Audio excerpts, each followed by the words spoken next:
அபிராமி சிவகாமி கருமாரி மகமாயி திருக்கோயில் தெய்வங்கள் நீதானம்மா.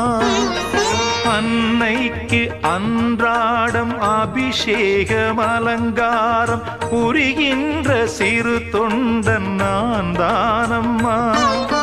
பொருளோடு புகழ் வேண்டும் மகனல்ல தாயே உன் அருள் வேண்டும் எனக்கென்றும் அது போதுமே.